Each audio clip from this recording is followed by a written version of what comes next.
Hello everyone, good evening to all. Welcome to RS only. How are you? Hope बढ़िया होंगे सभी, पढ़ाई अच्छी चल रही होगी। लगातार क्लासेस चल रही हैं हमारी, आप देख रहे होंगे RS प्रीलिम्स इन 60 डेज। तो ऐप डाउनलोड करें एंड्रॉयड पे या फिर iOS पे, और वहाँ पे आप वीडियो देख सकते हैं। उसके नीचे PDF भी मिल जाएगी। क्विज भी अटेम्प्ट करके आप अपना स्तर चेक कर सकते हैं पढ़ाई का कहाँ पे चल रहा है। There is only solution to get succeed, that is practice practice and practice, right. तो लास्ट क्लास में हमने पॉलीमर्स को कंप्लीट किया था, जिसमें हमने सिंथेटिक पॉलीमर देखे थे, और एक रेयोन नाम का पॉलीमर था जो सेमी सिंथेटिक था, जो कि सेलुलोज से मिलकर बना होता है। दैट इज नेचुरल पार्ट, क्योंकि वो मैन मेड भी है। सिंथेटिक है, सेमी सिंथेटिक, नेचुरल कंपोनेंट है उसमें सेल्यूलोज, और मैन मेड है, लेबोरेटरी में बनाया जा रहा है। That is why called synthetic. तो दोनों गुण है, सिंथेटिक भी सेमी नेचुरल भी, इसलिए सेमी सिंथेटिक। और आर्टिफिशियल सिल्क के तौर पे काम में आ रहा था, राइट। और रेयोन के बाद हमने रबर के बारे में पढ़ा था। सिंथेटिक रबर, नेचुरली रबर के पौधे से निकलती है। लेटेक्स जो चिपचिपा पदार्थ होता है रबर का, वहाँ से रबर बनती थी, पेड़ से। रबर के पौधे होते हैं, आपने पढ़ा होगा, इंडोनेशिया साइड में काफ़ी हैं। और आर्टिफिशियल जो रबर हैं वो 3 प्रकार की थी mainly, buna S, buna N और नियोप्रीन। नियोप्रीन का मोनोमर कौन सा था? क्लोरोप्रीन, आपने देखा होगा। और ब्यूना एस और ब्यूना एन में कंपोनेंट एक कॉमन था मोनोमर, उसका नाम था ब्यूटाडीन, राइट। इसीलिए वो ब्यूना से नाम शुरू हो रहा था। एंड और क्या पढ़े थे? नाइलॉन 6 पढ़ा था, एक्रिलिक पढ़ा था, पॉलिएस्टर पढ़ा था, टेफलॉन के बारे में पढ़ा था, ठीक है। और काफ़ी सारे थे, आप देखना उनको। बाकी का आज हम एक नया टॉपिक स्टार्ट करने वाले हैं। प्रीवियस क्लास में मैंने आपको प्रश्न भी हल कराए थे फ्यूल एंड कंबसन के, काफ़ी अच्छे थे क्वेश्चन। बाकी का आप अभ्यास करेंगे तो ही हो पाएगा। आज भी बहुत सारे प्रश्न करने वाले हैं। ये क्लास भी छोटी होगी, ज़्यादा बड़ी नहीं है। तो ड्रग्स के बारे में स्टार्ट करेंगे ना। और ये हम आइडिया कहाँ से ले रहे हैं सिलेबस का? प्रीलिम्स में ऐसे कोई सिलेबस डिफाइन नहीं है केमिस्ट्री का इतना ज़्यादा, एवरीडे साइंस का पार्ट है। परंतु मेंस में जो केमिस्ट्री दे रखी है, वहाँ से हम दैनंदिन विज्ञान के जो उपयोग हैं, अनुप्रयोग हैं, उनके आधार पर पढ़ रहे हैं। तो आज हम शुरू करेंगे ड्रग्स या मेडिसिन, जो भी आप कहें। तो देखो, एक लोचा है छोटा सा, यहां ड्रग्स लिखा हुआ है, यहां दवाएं लिखा हुआ है। तो ये थोड़ा सा भ्रामक भी है, क्योंकि ड्रग्स का नाम दवा भी हो सकता है और मादक द्रव्य भी हो सकता है। इससे पहले मैं आपको थोड़ा सा समझाऊंगा।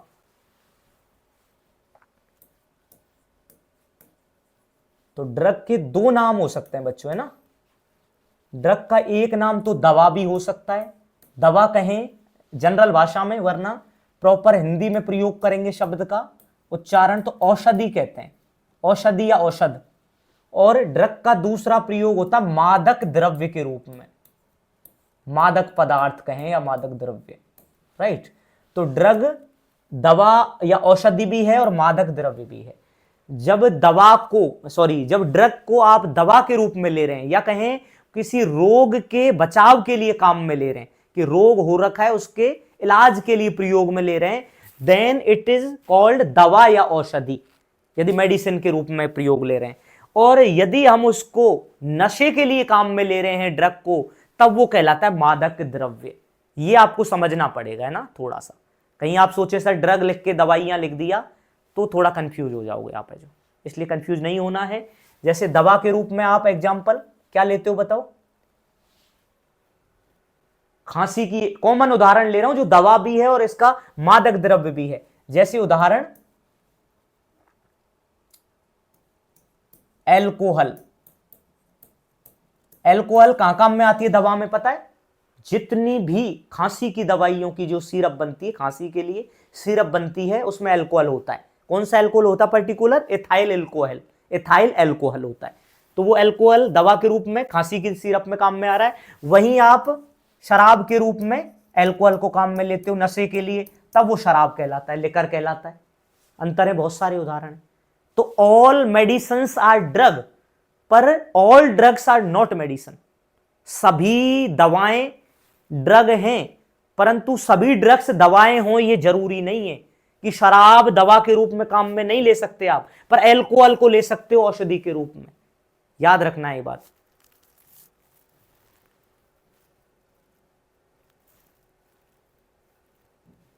तो करें शुरू। ये मैंने आपको क्लैरिफिकेशन पहले ही दे दिया, कहीं आप बाद में कहें सर ये क्या बता दिया।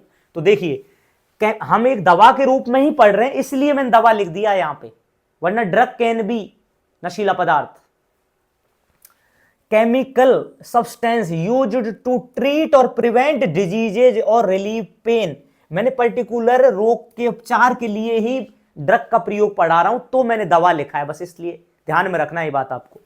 रोगों के उपचार, रोकथाम या दर्द के निवारण के रूप में जो रसायन पदार्थ, केमिकल मटेरियल या पदार्थ यूज में आते हैं उनको दवा कहते हैं, मेडिसिन कहते हैं या मेडिसिनल ड्रग कह देते हैं। डेली लाइफ में बहुत सारे आएंगे, देखना आपने, पैरासीटामोल के ले लो, चाहे आप और कोई ले लो, बहुत सारे हैं, एस्प्रिन का नाम ले लो, बहुत सारे पढ़ने वाले हो आज। ये प्राकृतिक हो सकते हैं ड्रग्स हैं जो अर्ध संश्लेषित और संश्लेषित। संश्लेषित का मतलब होता है सिंथेसिस, सिंथेसाइज जिसको कर रहे हैं, यानी जिसको लेबोरेटरी में मानव बना रहा है, इंसान बना रहे हैं, मैन मेड होते हैं संश्लेषित। और प्राकृतिक जो नेचुरली पैदा होते हैं, जैसे निकोटीन है, जिससे तंबाकू बनती है, निकोटीन पैदा पौधा लगता है, बाकायदा तंबाकू की खेती होती है, नेचुरली पैदा हो रही है, उसमें निकोटीन होता है तंबाकू में, जो उपचार के रूप में भी काम में लेते हैं और लोग नशा भी करते हैं उससे। प्राकृतिक अर्ध संश्लेषित की नेचुरल भी है और इंसान ने भी मिलकर बनाया उसमें कुछ ना कुछ, तो उसको अर्ध संश्लेषित कह देते हैं हमें जो। और देखो एक चीज मैं अपने अनुभव से बता रहा हूं, because I have clear the exam, और ये कोई बड़ी बात नहीं, कोई भी क्लियर कर सकता है, आप भी कर सकते हो, बहुत अच्छी रैंक के साथ कर सकते हो, पर मैं उसके अनुभव के तौर पे बता रहा हूं कि I am selected, that's why I am saying कि कोई भी शब्द यदि हम पढ़ रहे हैं पूरे सिलेबस में और कोई भी शब्द हमें ऐसा लग रहा है कि यार इसका अर्थ नहीं पता और हमने पूरा पढ़ दिया, कतई नहीं करना है। जब तक उस शब्द की मीनिंग हमको नहीं पता होगी तब तक आगे नहीं बढ़ना है। मान लो हमने ये रट्टा मार रखा है संश्लेषित संश्लेषित संश्लेषित, 3-4 बार आ गया तो हमारे माइंड में बैठ गया कि संश्लेषित कुछ है, परंतु हमें पता होना चाहिए एक सिंपल भाषा में कि संश्लेषित का मतलब ये होता है सिंथेसाइजेशन, यानी जिसमें ह्यूमन इंटरवेंशन हो रहा है, मानव कुछ ना कुछ उसमें अपना प्रयोग कर रहा है, लैब में बना रहा है कुछ ना कुछ चीजें, तो वो संश्लेषण कह देते हैं उसका। मतलब वो नेचुरली नहीं हो रही, उसमें एक प्रक्रिया हो रही है, केमिकल रिएक्शन हो रही है। तो ये तरीका हमको आगे रखेगा सदैव।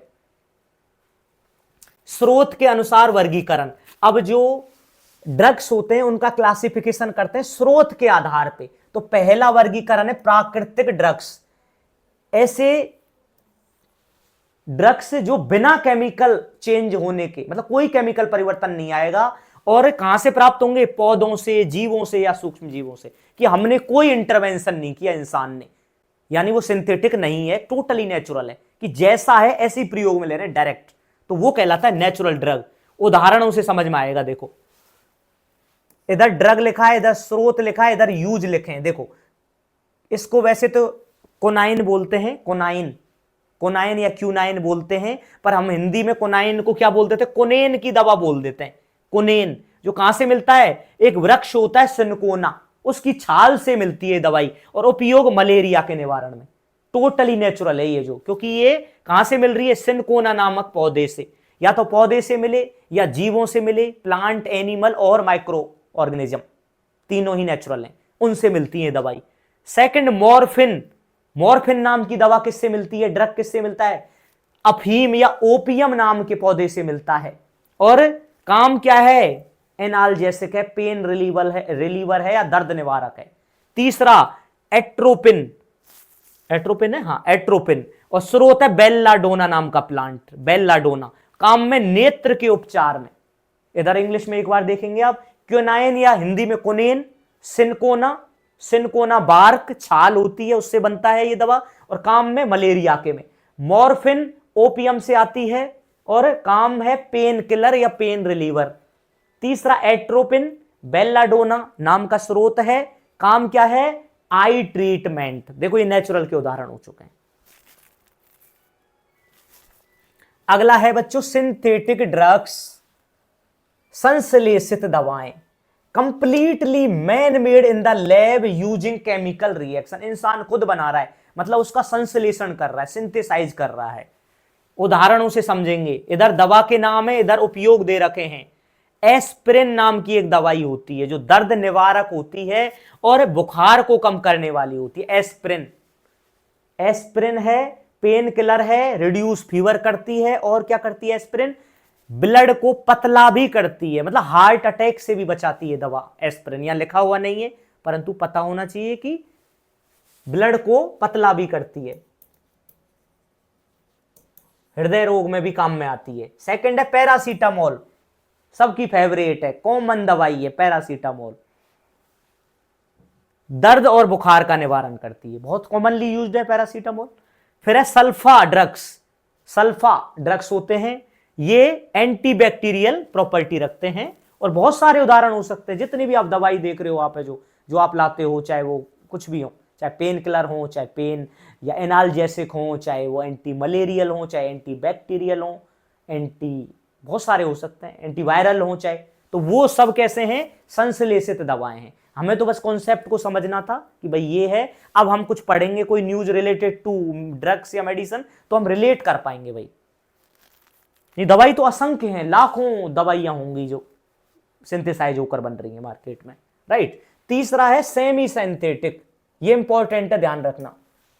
जैसे रेयोन नाम का पॉलीमर था, वो कैसा था? सेमी सिंथेटिक फाइबर था, या नेचुरल पार्ट भी था उसमें और लेबोरेटरी में बना रहे थे। सेल्यूलोज नेचुरल हो गया था, बना रहे थे लैब में, आर्टिफिशियल सिल्क कहलाया जा रहा है। That's why rayon is very important. अर्ध संश्लेषित दवाएं आंशिक रूप से प्राकृतिक स्रोतों से प्राप्त और प्रयोगशाला में यानी लेबोरेटरी में केमिकली संशोधित किए जा रहे हैं ताकि उनकी प्रभावशीलता बढ़े, यानी ज्यादा इफेक्टिव हो जाए वो जो, right. Partly natural and chemically modified in the lab, जैसे कि हमारे जीएम फसलें होती हैं, आपने ज्योग्राफी में शायद पढ़ा होगा, जेनेटिकली मॉडिफाइड क्रॉप्स होती हैं, हम भी पढ़ेंगे जब एनवायरमेंट आएगा। जैसे जेनेटिकली मॉडिफाइड क्रॉप, बीज तो नेचुरल है पर उसको थोड़ा एडवांसमेंट कर रहे हैं ताकि वो फसल ज्यादा दे, ज्यादा मतलब उसको जो कीड़े वगैरह खा जाते हैं फसलों को, वो ना खा पाए। जीएम जैसे क्रॉप होती है, कौन सी होती है उदाहरण पता होगा, एक तो जीएम कॉटन होती है, आपने जीएम मस्टर्ड होती है, उस पर विवाद भी चलता है कई बार कि वो मिसयूज है, वो गलत है, वो हम पढ़ेंगे एनवायरमेंट में। अब है ड्रग बेस और यूज। कोडीन, ड्रग का नाम है कोडीन, बनता किससे? ओपियम से। ओपियम वही अफीम वाला पौधा, अफीम से कोडियम नाम का ड्रग निकला, सिंथेसाइज किया, और कहां काम में ले रहे? कफ सप्रेसेंट, खांसी को दबाने के लिए और दर्द निवारक में काम में ले रहे हैं। दूसरा एमोक्सिलिन, एमोक्सिसिलिन, ये कहां से लिया? पेनिसिलिन से। एमोक्सिसिलिन दवाई का नाम है, ड्रग का नाम है, कहां से लिया गया? पेनिसिलिन से। और काम क्या है इसका? एंटीबायोटिक है, जीवाणुरोधी है। ये कैसे हैं? Semi synthetic. चलें आगे। Next, classification of drugs bye effect. अभी हमने थोड़ी देर पहले क्या देखा? Classification of drugs bye source, स्रोत के आधार पे। ये हैं कि प्रभाव के अनुसार दवाओं का वर्गीकरण, कि प्रभाव कैसे कैसे डालती हैं। कोई दवाई हमें उत्तेजना लाती है, हम स्लो हैं, हमें थोड़ा एनर्जी अलर्टनेस बढ़ाती है। कोई दवाई ऐसी होंगी कि हम डिप्रेस में हैं, एकदम तनाव में, अवसाद से बाहर लाएंगी। कुछ दवाई ऐसी, हमारा ताप बढ़ा हुआ है, टेम्परेचर बढ़ा हुआ है बॉडी का, बुखार हो रहा है, उसको दवाएंगी। कहीं अलग अलग हैं, कहीं बैक्टीरियल इन्फेक्शन है उसको दूर करने वाली है, उसकी कैटेगरी बनाई हुई है। देखो भाई बहुत सिंपल है, एक बार में याद हो जाएंगी।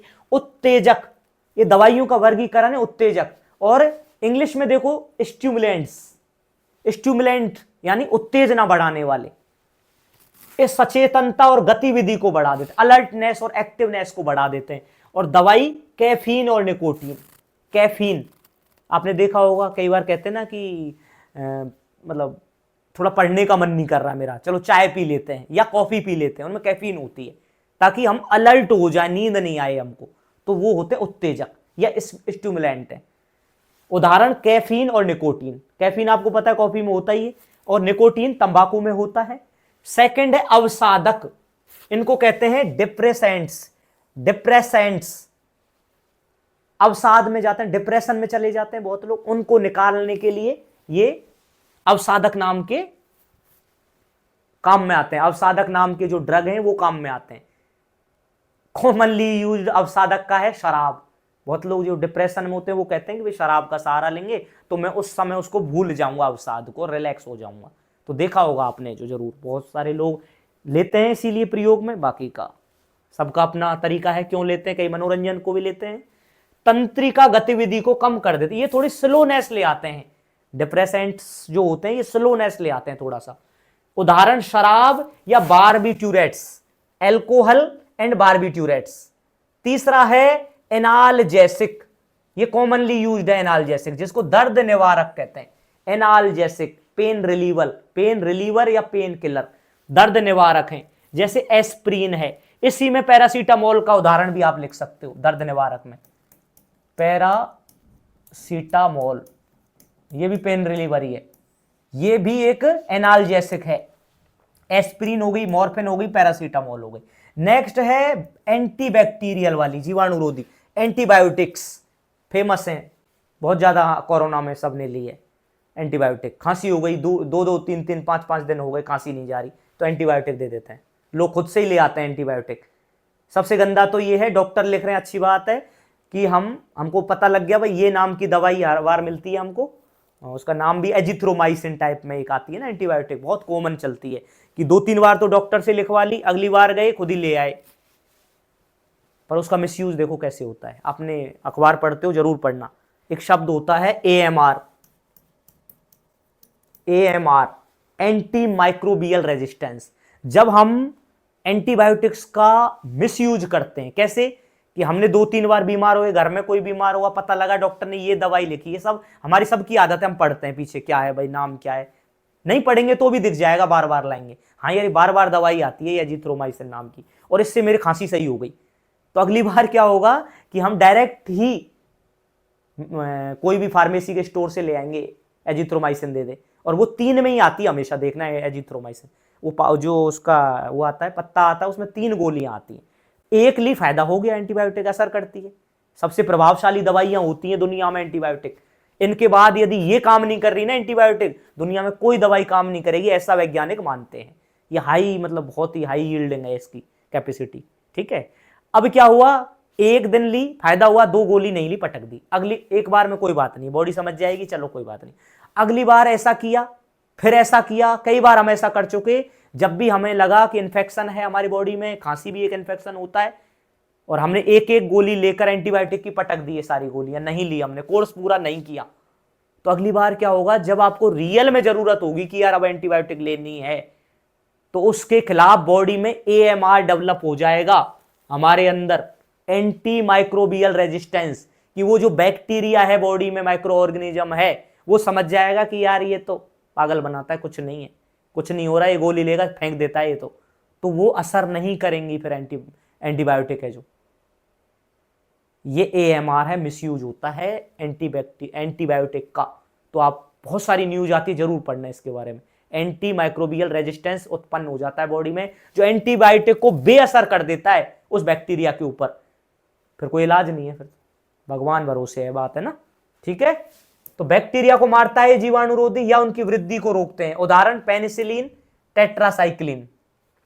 फिर है मलेरिया रोधी, एंटी मलेरियल, मलेरिया का इलाज करते हैं जैसे कोनेन।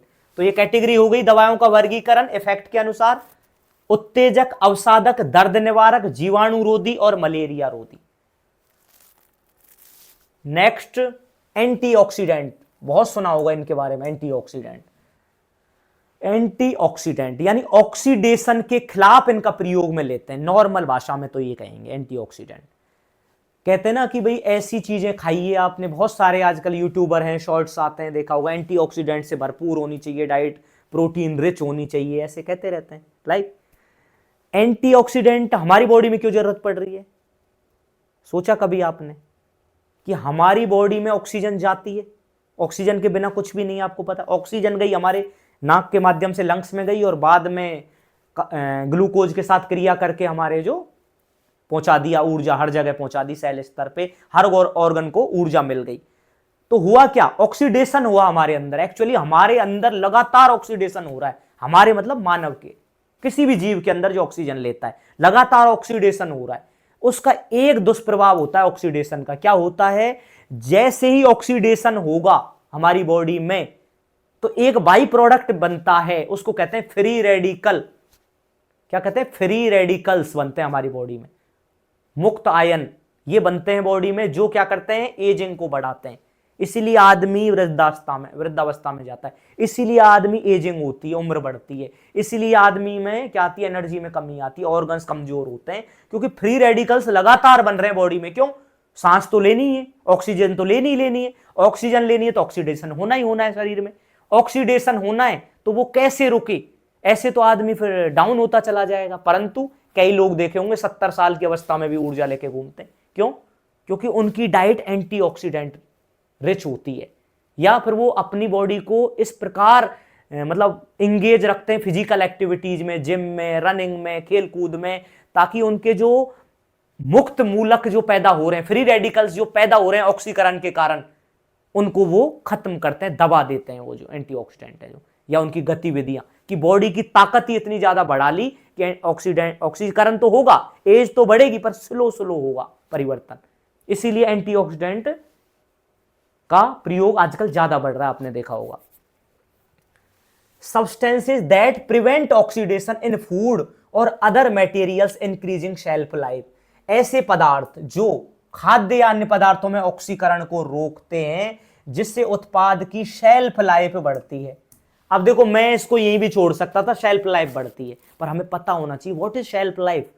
शेल्फ लाइफ क्या होती है? देखो, बहुत बढ़िया कॉन्सेप्ट है। ऐसा टाइम पीरियड जिसमें कोई उत्पाद, खाद्य हो, दवा हो या अन्य कोई वस्तु, सुरक्षित और उपयोग के लिए उपयुक्त रहती है। मतलब शेल्फ लाइफ का मतलब है कोई दवा की शेल्फ लाइफ, कोई खाद्य पदार्थ की शेल्फ लाइफ, जिसमें वो यूज करने के योग्य रहता है, सुरक्षित रहता है, उसके बाद वो एक्सपायर हो जाता है। तो शेल्फ लाइफ को बढ़ा रहे हैं एंटीऑक्सीडेंट है जो किसी चीज की, इसका मतलब है कि वो यूज करने के लिए ज्यादा लंबे समय तक उपलब्ध हैं। शेल्फ लाइफ ज्यादा मतलब ज्यादा यूज करने के लिए, यूज भी कैसा? सुरक्षित तरीके से यूज करने योग्य रह पाते हैं। सेल्फ लाइफ इंग्लिश में देखो, the period of time during which a product, food, medicine या कोई अन्य पदार्थ remains safe and suitable for use, that is called self life.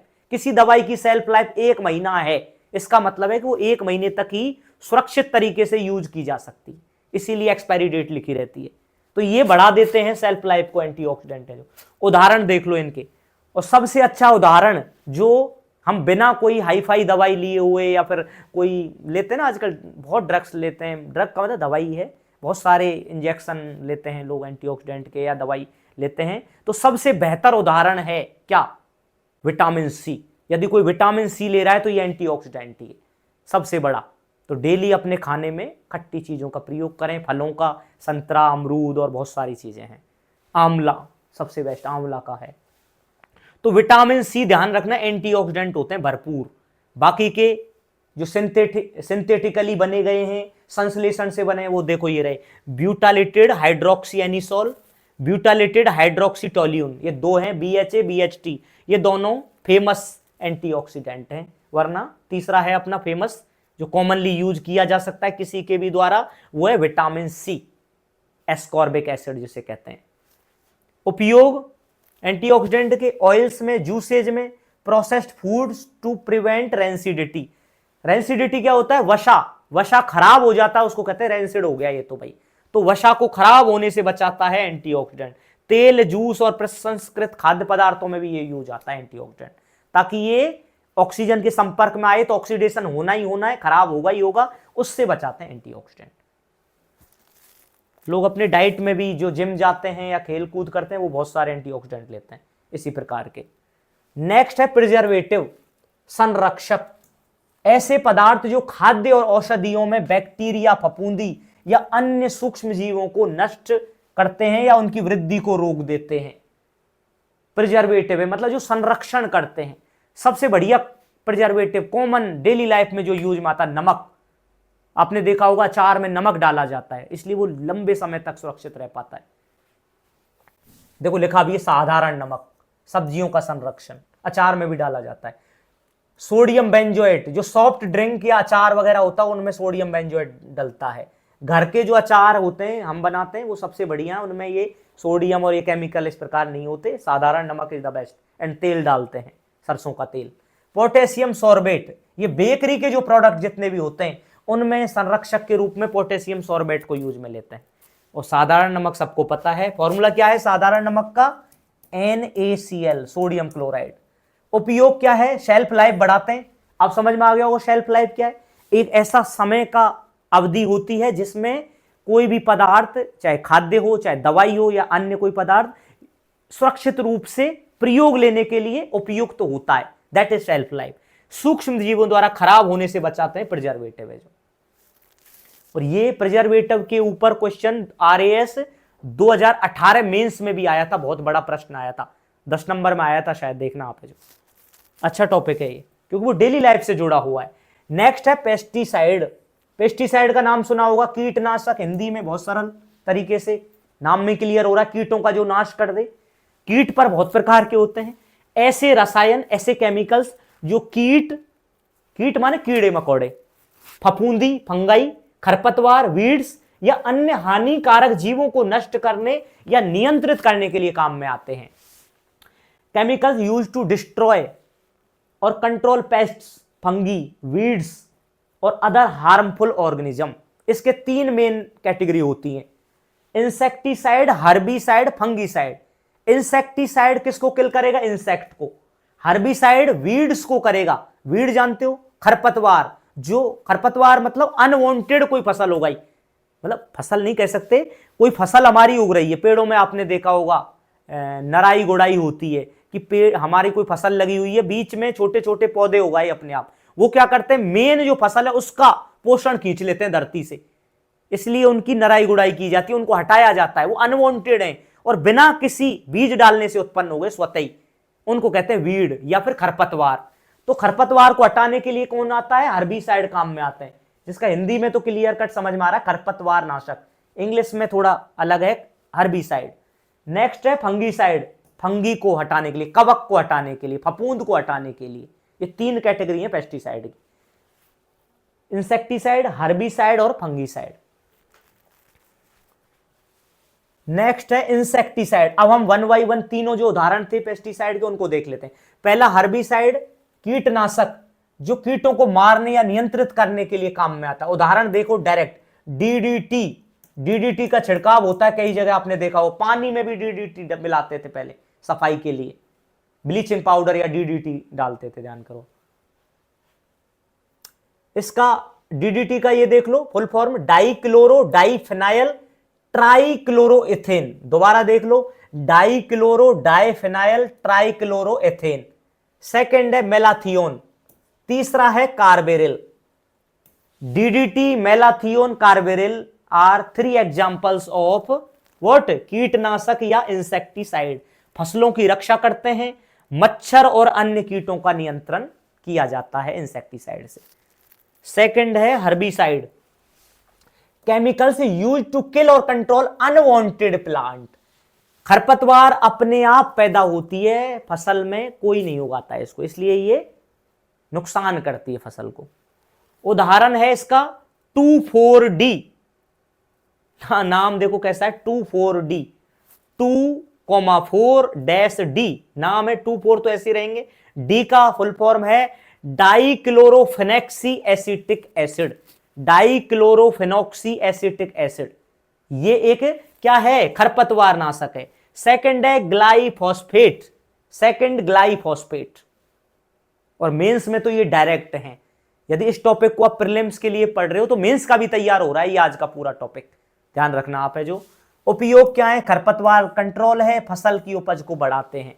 Last fungicide, chemicals use to kill और inhibit fungi that damages crops. फसलों को नुकसान पहुंचाने वाली फफूंदी को नष्ट करता है कवकनाशी या फफूंदी नाशी। उदाहरण बोरडो मिश्रण, बोरेडॉक्स मिक्सचर।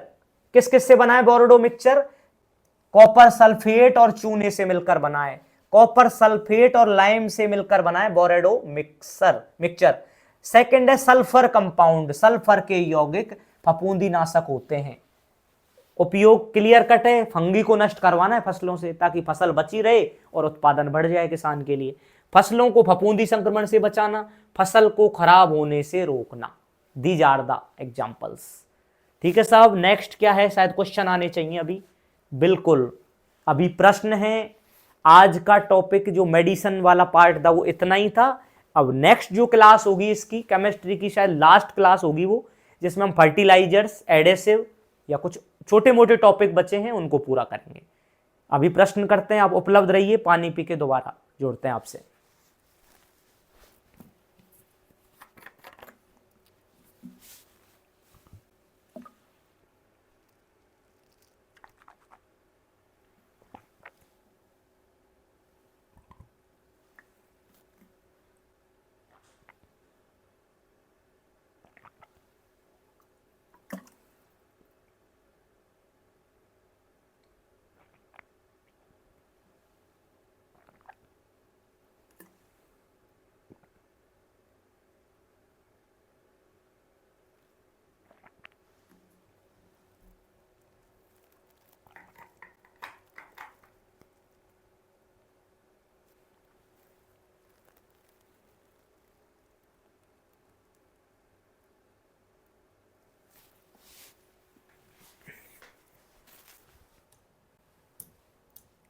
हाँ जी, रेओन को किस श्रेणी में रखोगे? रेओन अभी पढ़ा था, बार बार पढ़ाया मैंने।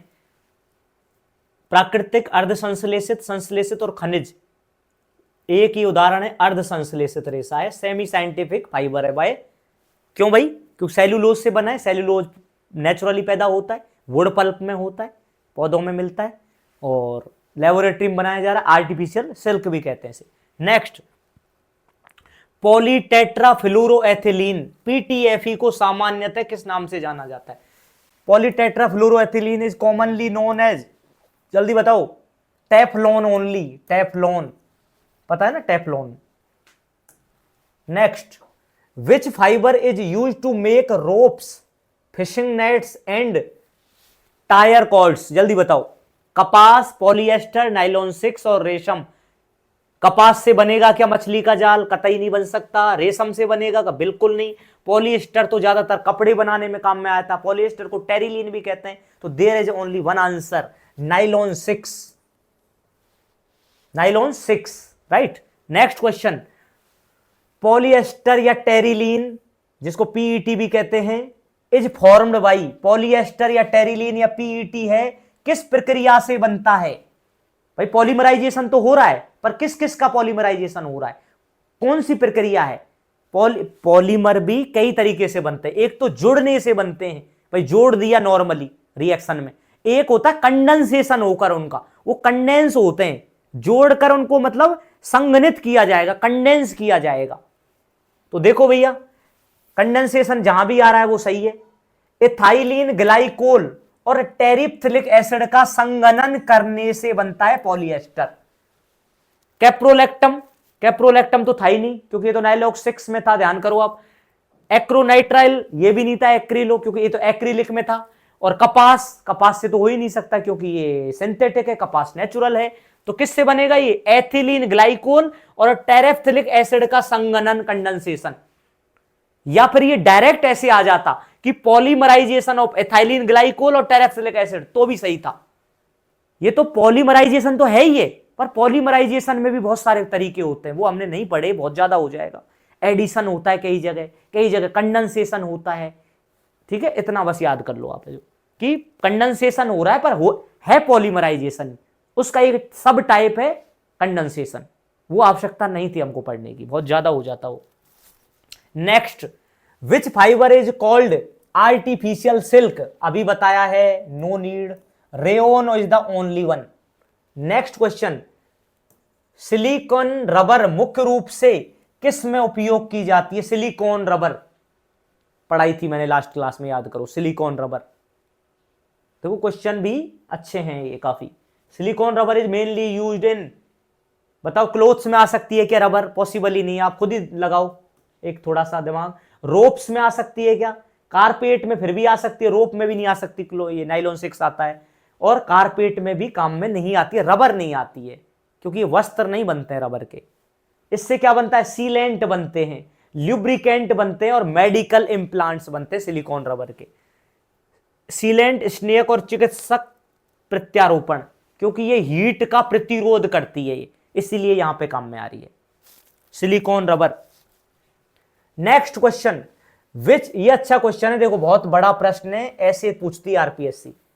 आरपीएससी यूपीएससी के ट्रेंड पे चल रही है काफी वर्षों से, तो वो ऐसे कथन वाले बहुत सारे कथन दे दिया, पहचानो आप है जो। तो बताओ भाई, नीचे दिए गए बयानों में से, नीचे दिए गए कथन होना चाहिए, बयान, बयान अलग चीज है, कथन होगा बच्चों यहां, है ना। नीचे दिए गए कथनों में से पॉलीमर और रेशों के बारे में कौन कौन से सही हैं? पहला, polyethylene is an addition polymer of ethene, सही है क्या? पॉलीथिलीन एथीन का एडिशन पॉलीमर है, बिल्कुल है, पॉलीथीन एथीन का है, पॉलीथीन एथीन का पॉलीमर है। नाइलॉन 6,6 संगनन पॉलीमर है, सही है क्या? ये भी सही है साहब। बेकेलाइट एक थर्मोप्लास्टिक पॉलीमर है, बताओ भाई, याद करो, दो टाइप की प्लास्टिक थी, थर्मोप्लास्टिक, थर्मोसेटिंग। थर्मोप्लास्टिक कैसी थी? थर्मोप्लास्टिक वो थी जो कोई भी रूप गर्म करने पे कोई नया रूप ग्रहण कर सकती है, नया आकार ले सकती है। परंतु थर्मोसेटिंग ऐसी प्लास्टिक थी जो एक बार आकार दे दिया तो कितना भी गर्म कर लो नया आकार ग्रहण नहीं करेंगी, नष्ट भली हो जाएंगी, आकार चाहे बिगड़ जाएगा, नया रूप धारण नहीं करेंगी। और उनके दो ही उदाहरण थे, मैंने बताए थे, बेकेलाइट और मेलामाइन। तो थर्मोसेटिंग है बेकेलाइट, तो हमने पढ़ाई है, तो तीसरा उत्तर हो नहीं सकता। टेरिलीन एक संश्लेषित रेशा है क्या? टेरिलीन बिल्कुल है, सिंथेटिक रूप से बनता है टेरिलीन, या पॉलिस्टर कहते हैं उसी को। तो आंसर इज 1, 2, 4, या 1, 2, 4 इज द ओनली आंसर। चलें आगे, जल्दी से कर रहा हूं मैं क्योंकि समय उतना ही देना जितनी आवश्यकता है, because time is very precious of yours. जो पढ़ाई कर रहे हैं तो बहुत सिलेबस है।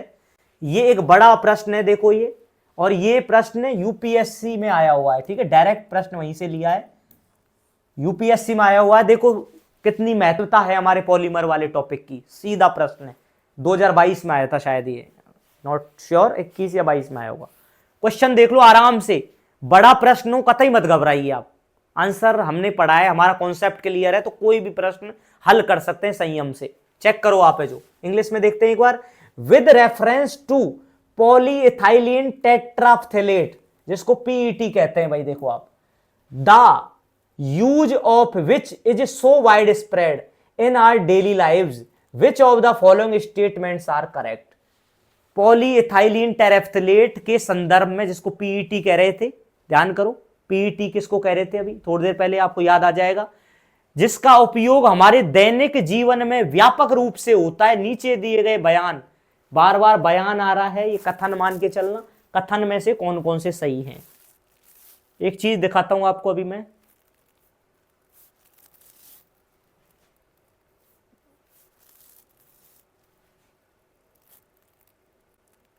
हाँ देखो ये पीईटी है ना, देखो यहां पे याद आया, पीईटी क्या था? टेरिलीन को ही पीईटी कहते हैं, और टेरिलीन को ही पॉलिस्टर कहते हैं।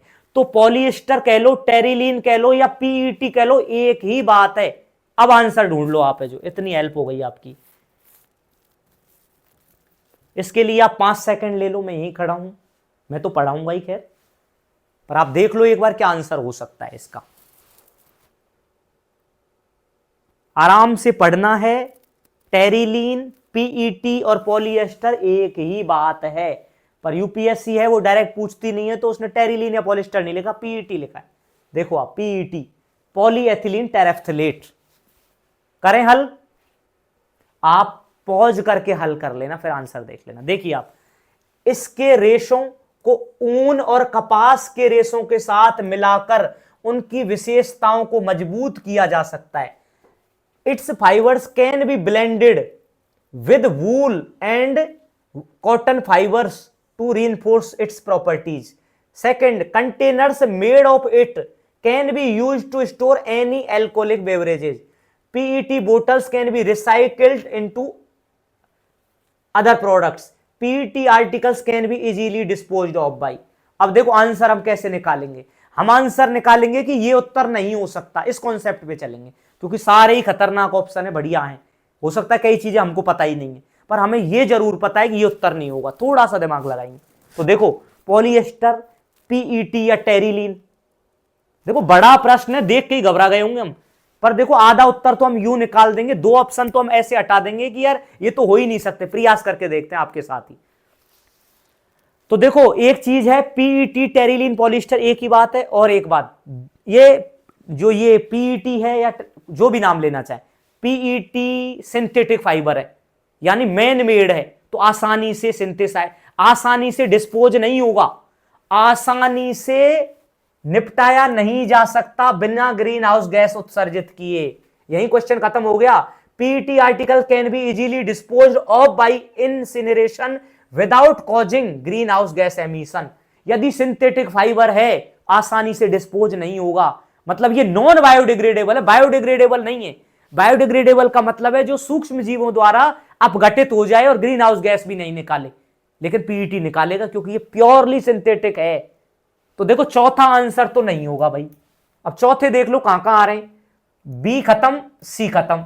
अब देखो 50% पे पहुंच गए हम, और 50% वाला क्वेश्चन अटेम्प्ट किया जा सकता है भाई, आधे पे तो पहुंच गए। चौथा हमको पता नहीं होगा, क्यों, आसानी से नहीं निपटेगा। ठीक है ना, कॉन्सेप्ट ही काम में आएंगे क्योंकि ये सिंथेटिक फाइबर है भाई, पीईटी है जो। तो ये हो गया। अब दूसरा देखो भाई, अब इनमें देखो ए और डी में 3 कॉमन है, मतलब 3 तो उत्तर है ही है भाई, ऐसे ही चलेंगे ना भाई। ए और डी में 3 कॉमन है, तो 3 को तो देखो ही मत, 3 तो होगा ही होगा। अब बात आई 1 और 2 की, तो तीसरा क्या है, पीईटी की बोतलों को अन्य उत्पादों में पुनर्नवीकरण किया जा सकता है, मतलब तीसरा तो होगा ही होगा। 1 और 2 देख लो। इसके रेशों को ऊन और कपास के रेशों के साथ मिलाकर उनकी विशेषताओं को मजबूत किया जा सकता है। इसके कंटेनर का उपयोग किसी भी मद्यपान पेय पदार्थ को किया जा सकता है। थोड़ा सा सोचो आप, ये पॉलिएस्टर टेरिलीन का कपड़ा बनता है, इतना तो मैंने बताया था पढ़ाते समय, और इतना हम पढ़ेंगे तो हमें पता भी होगा। हो सकता है सारी चीजें नहीं पता हूं, जैसे देखो हमने चौथा हटा दिया ना, ऐसे एक ऑप्शन और हटा दूंगा मैं अभी, क्योंकि जनरली देखो जनरल पे चलेंगे, आंसर तो 50-50 तो अटेम्प्ट करना ही है। जब हमें ये पता है ना कि 2 उत्तर हैं वो तो लेना है, 50-50 में तो हमारे ज्यादा चांसेस है सही होने के। यही है एक तरीका सॉल्व का। How to solve is very important technique to solve any question. ठीक है भाई, तो जनरली पॉलिएस्टर टेरिलीन के कपड़े बनते जनरली, वैसे तो और भी यूज है। तो आपको थोड़ा सा डाउट होगा कि यार ऑप्शन में या तो 1 सही होगा या 2 सही होगा, क्यों 3 तो सही है ही है, 1 और 2 में से देखना है। तो ज्यादा चांसेस हैं कि 2 गलत होगा, क्योंकि यूं कह रहे हैं कि पीईटी है उससे कंटेनर बनेंगे जो मद्यपान को संग्रहण करने में काम में आएंगे। बहुत ज्यादा चांसेस है कि ये गलत होगा। आइडिया ही लगा रहे हैं हमें, जो आंसर तो मुझे पता ही है, पर वैसे सॉल्व करने में जब हम पेपर हॉल में बैठे हो तब हमारा कैसे दिमाग चले, उसके लिए बताया जा रहा है कि जनरली टेरिलीन के कपड़े ही बनते, जनरली और भी यूज है बहुत सारे। तो ये वाले के कम चांस है कि यार ये पेय पदार्थ शराब को स्टोर करने में नहीं काम में आता होगा। तो पहला मान के चलता हूं मैं उसका उत्तर कि इससे कपड़े बन रहे हैं, तो ऊन और कपास की कह रहा है, उनसे भी कपड़े ही बन रहे हैं जनरली, स्वेटर बनाओ कपड़े बनाओ, तो उसको यूज कर सकते हैं इसके साथ, और अच्छे कपड़े बनेंगे भाई। टेरिलीन के कपड़े बनते, तो कपड़े वाला ही उदाहरण लेके चलते, रिस्क लेते। तो हमारा आंसर होना चाहिए 1 और 3, 3 तो था ही, तो ए इज द आंसर। बिल्कुल सही है, 1 और 3 ही आंसर है। मैंने आपको इस क्वेश्चन इतना बड़ा दिया, मैं छोटा भी ला सकता था ताकि मुझे कम एक्सप्लेन करना पड़े, पर वो सही नहीं है ना। फिर आपको प्रिपेयर कैसे होंगे आप है जो कंपटीशन के लिए, क्योंकि आरएस प्रीलिम्स भी बहुत टेढ़ी खीर हो चुका आजकल। आप देखना पुराने पेपर, जो फरवरी 2025 में जो पेपर हुआ था प्रीलिम्स वाला, आप देखना बहुत अच्छा कॉन्सेप्चुअली पेपर बनाया था, कॉन्सेप्चुअली बहुत स्ट्रॉन्ग पेपर था। अब देखो इतना बड़ा प्रश्न था, पर हमारे यदि बेसिक क्लियर है तो लगभग 50% तो कर ही दिया हमने, उसके बाद थोड़ा सा ज्ञान और लगाया तो पहला ऑप्शन भी निकाल दिया और राइट आंसर तक पहुंच गए। और ये यूपीएससी में आया हुआ, चेक कर लेना चाहिए आप, आंसर भी देख लेना, 1 और 3 ही मिलेगा। ठीक है, तो अभ्यास करें, डरे नहीं, कितना भी बड़ा पेपर हो, कितना भी टफ हो, पर कहीं ना कहीं हमारे कॉन्सेप्ट हमें बचाते हैं। Go to the basics only. ठीक है, अभ्यास करें, पढ़ते रहिए, कमेंट करें कोई समस्या हो तो। आपने बताया नहीं कैसी क्लासेस चल रही हैं, आप प्लीज टाइम निकाल के कमेंट करें, उससे हमारा भी थोड़ा मनोबल बढ़ेगा, या हम आंखें खोलेंगी कि हाँ भाई हम कहाँ चल रहे हैं। हमें हमेशा ओपन होना चाहिए अपने प्रति आलोचना सहन करने के लिए। भाई हो सकता है ना कि हमें लग रहा हो हम बहुत बढ़िया पढ़ा, कई बार हो सकता है ना कि हम बिल्कुल ही हमें नहीं समझ में आ रहा हो कि यार स्टूडेंट चाहते क्या है, क्योंकि आपके लिए हैं ये क्लासेज। मनोरंजन के लिए नहीं कर रहा हूँ कि भाई मैं अपना मजा आ रहा पढ़ाने में, ऐसा नहीं करना है, बिकॉज ये आपके साथ बेईमानी होगी, राइट। तो आपके लिए कैसा चाहिए वो करेंगे हम, तो ताकि आपको बेनिफिट हो ज़्यादा से ज़्यादा कम समय में। ठीक है, तो कमेंट करना जैसा भी लगे। कोई और डिमांड हो सर ऐसा कर सकते हैं, ये कम है या ज़्यादा है, ठीक है तो बहुत बढ़िया है, पढ़ते रहिए, प्रैक्टिस करिए और कंटिन्यू रहिए। Thank you so much, good night to all.